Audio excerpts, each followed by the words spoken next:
முதலில் திரு ஹஃபீசுல்லா, திமுக கூட்டணியில தொகுதி பங்கீட்டு பேச்சுவார்த்தை தீவிரமாயிருக்கு. இது திடீர்னு தீவிரமாயிருக்கா? இதுல இருக்கிற அரசியல் பின்னணி என்ன? இல்லை, திடீர்னு தீவிரம்லாம் கிடையாது. எப்பயுமே திராவிட முன்னேற்ற கழகத்தை பொறுத்தவரையும் இந்த தலைமையிலான கூட்டணி எப்போது பேச்சுவார்த்தை தொடங்குகிறது அப்படின்னு பார்த்தீங்கன்னா, சரித்திர ரீதியாக மாதிரி பிப்ரவரி கடைசியில் இல்லை மார்ச் முதல் வாரத்தில் தான் எப்பயுமே நடக்கும். அந்த அடிப்படையில் தான் இப்பயும் நடந்திருக்கே தவிர திடீர்னு நடத்த வேண்டிய அவசியம் எங்களுக்கு இல்லை.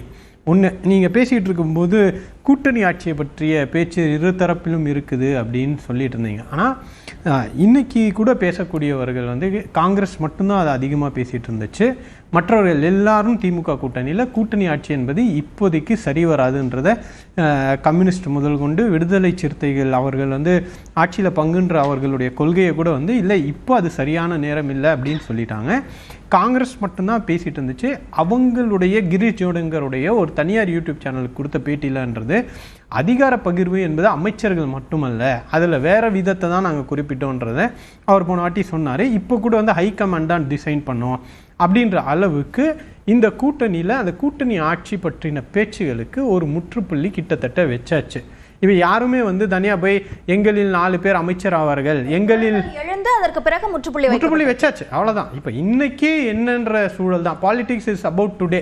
இன்னைக்கு என்ன சூழல் அப்படின்றது தான். நீங்க சொல்லும்போது 8 கட்சிகள்லாம் வந்திருக்கு, புது கட்சிகள் வந்திருக்கு. உங்களுடைய தலைப்புல கூட விட்டு தர வேண்டியவர்கள் யார் அப்படின்னு கேட்டீங்க. விட்டு தர வேண்டியவர்கள் யார் அப்படின்னா, இன்னைக்கு இந்த கூட்டணியில் இருக்கக்கூடியவர்கள் மட்டுமல்ல, தமிழ்நாட்டை மதவாத சாயலிலிருந்து காப்பாற்ற வேண்டும் என்றால் எல்லாருமே விட்டு கொடுக்கணும். அந்த பொறுப்பை எல்லாரும் திராவிட முன்னேற்ற கழக கூட்டணியில் உணர்ந்திருக்கிறார்கள். திராவிட முன்னேற்ற கழகம் முதற்கொண்டு இன்னைக்கு புது கட்சி அகாமடேட் பண்ணுறோம் அப்படின்னா இந்த கூட்டணியில் இருக்கக்கூடிய எல்லாரும் விட்டு கொடுத்தாகக்கூடிய ஒரு சூழல் வரும். அந்த சூழல் திமுகவுக்கும் பொருந்தும், நம்மளுடைய தலைவருக்கும் பொருந்தும். அதனால் அதெல்லாம் புரிஞ்சுக்கிட்டு எல்லாரும் விட்டு கொடுத்து தமிழ்நாட்டை பாதுகாக்க வேண்டும், மத சாயலிருந்து காப்பாற்ற வேண்டும். ஏன்னா வட மாநிலங்களில் ஒரிசா பாஜக ஆட்சி வந்த பிறகு எந்த அளவுக்கு மத துவேஷங்கள் மத ரீதியான தாக்குதல் அதிகரித்திருக்குது அப்படின்றத பார்க்குறோம். அப்போ தமிழ்நாட்டை அந்த நிலையிலேருந்து பாதுகாக்கணும் அப்படின்னா எல்லாரும் விட்டு கொடுக்கணும். அது காங்கிரஸும் விட்டு கொடுக்கணும், விசிகாவும் விட்டு கொடுக்கணும், கம்யூனிஸ்டும் விட்டு கொடுக்கணும். எல்லாருமே விட்டு கொடுத்து ஒரு சமரசத்துக்கு வரோம். இன்னொன்று, விட்டு கொடுக்கறது அப்படின்னோடனே இங்கே ஒரு பார்வை வைக்கிறாங்க, ஏதோ சின்ன கட்சிகள் தான் விட்டு கொடுக்கறது, திமுக விட்டு கொடுக்கறதே இல்லை அப்படின்றது கிடையாது. விட்டு கொடுக்கறதுக்கு எண்ணிக்கை மட்டும் ஒரு பொருள் கிடையாது. பல இடங்களில் தன்னையே உதாரணமாக வைத்துதான் அந்த சீட்டுகளை குறைச்சிக்கணும் அப்படின்ற கோரிக்கை முன்வைத்தாங்க அப்படின்றத முதல்ல உங்க கூட கூட்டணி பேச்சுவார்த்தை நடத்த IUML அந்த திரு காதர் மொய்தீன் அவருமே அதை சொல்லியிருந்தார். ஆனா அது ஒரு வாய்ப்பாக இல்லை, அப்படியான ஒரு சூழல் அல்லது அது ஒரு நிர்பந்தமாக உருவாகி இருக்கு அதிக கட்சிகள் சேர்ந்ததுனால அப்படின்றதையும் மறுக்க முடியாது தானே? இல்லை, அதாவது அது வாய்ப்போ இல்லையோ, ஆனால் நோக்கம் என்ன, எந்த நோக்கத்துக்காக இந்த கூட்டணி பயணிக்கிறது அப்படின்னு இருக்குல்ல. ஆட்சியை பிடிக்கிறோம், கரெக்டு. ஏன் ஆட்சியை பிடிக்கிறோம்? இங்கே ஒரு ஒரு ஒரு அசாதாரண ஒரு சூழல் இருக்குது. இதுக்கு முன்னாடி இருந்த மாதிரி அதிமுக பலமாக இல்லை. ஜெயலலிதா அம்மையார் காலத்து போல அதிமுக இருந்தா அப்ப வேற. அதிமுக பலமாக இல்லை. அதுக்கு நான் உதாரணங்கள் சொல்றேன். இதுக்கு முன்னாடி அதிமுக தலைமையில் கூட்டணி அமைத்த போது யாராவது அந்த கூட்டணியில் இருக்கக்கூடியவர்கள், நான் ஜெயலலிதா அம்மாவோட பேச மாட்டேன், நான் பியூஷ் கோயலோட தான் பேசுவேன், நான் நரேந்திர மோடியோட தான் பேசுவேன்ற ஒரு சரித்திரம் இருக்கா? ஒரு பிரசிடென்ட் இருக்கா? இன்னைக்கு டிடிவி தினகரன் சொல்றாரு, எனக்கும் அதிமுகவுக்கும் பேச்சுவார்த்தை கிடையாது, எனக்கும் பாஜகவுக்கும். அதிமுக தான் தலைமை அப்படின்றதையும் அவர் ஒத்துக்கிறாரு. அப்ப தலைமைனா எனக்கு புரியல. நீங்க ஆங்கரு, நீங்க என்ன கூப்பிட்டு இருக்கீங்க, நான் உங்ககிட்ட பேசாம வெளியே குணாவோட உட்காந்து பேசுவேன் நிகழ்ச்சிக்கு சொல்றது எவ்வளவு அபத்தமா இருக்குமோ. இப்ப கூட்டணிக்கு ஒரு தலைவர்னு வந்துட்டாங்கன்னா அந்த தலைவரோடு தானே பேச்சுவார்த்தை நடத்தணும். அப்படிதானே இதுவரையும் நடந்திருக்கிறது. இதுக்கு முன்னாடி அதிமுக கூட்டணியில அந்த மாதிரி நடந்திருக்கு அப்படின்னா அதை எடுத்துக்கலாம். திரு டிடிவி அங்க பாஜக கூட நான் பேச்சுவார்த்தை நடத்துறோம், உடன்படிக்கை செய்யறோம் அப்படின்னு சொன்னாலும் அதிமுகவுடைய அறிதல் இல்லாமலோ அல்லது அவங்க இல்லாமலோ பேச்சுவார்த்தை நடந்திருக்கா? என்ன சொல்றேன், இருக்கணும் இல்ல, ஒரு பிரசிடென்ட், ஒரு மரபு, ஒரு ஒரு ஒரு ப்ரொசீஜர், ஒரு ஃபார்மாலிட்டி எப்படி நடக்கணும்னு இருக்கு. இப்போ இங்கே திமுக தலைமையிலான கூட்டணியில் யாராவது ஒருத்தர் நான் அறிவாலயத்தில் பேச மாட்டேன், நான் சத்தியமூர்த்தி பவனில் தான் பேசுவேன்னு யாராவது சொல்கிறாங்களா? இல்லை. ஏன்னா இது ஒரு ஒரு கொலிஷன், ஒரு அலைன்ஸ் டிசிப்ளின்னு இருக்கு, ஒரு கூட்டணி அறம்னு இருக்கு. இப்போ அதை கடந்து அங்கே பேசிட்டு இருக்கும்போது அதிமுகவுடைய பலவீனத்தை பாஜக மட்டும் பயன்படுத்தவில்லை, அந்த கூட்டணியில் இருக்கக்கூடிய எல்லாருமே பயன்படுத்துறாங்க. அப்ப இந்த மாதிரி ஒரு சூழல்ல பாஜகவை எதிர்க்கக்கூடிய ஒரு சக்தியாக அதிமுக இன்னைக்கு இல்லை. இதுக்கு முன்னாடி உடனே சொல்லுவாங்க திமுக இருந்த போது பாஜக நல்ல கட்சியானா, அன்னைக்கு பாஜகவை இன்னைக்கு எந்த காரணத்துக்காக எதிர்த்து கொண்டிருக்கின்றோமோ அதே காரணங்கள் எல்லாம் நீங்கள் விட்டு வந்தால்தான் கூட்டணி நம்ம வச்சோம். அதனால அந்த ஒப்பீடே வந்து சரி வராது. அதிமுக பாஜக கூட்டணி நிர்பந்தம் இருக்கு, அந்த விஷயம்லாம் நீங்க சொல்றீங்க.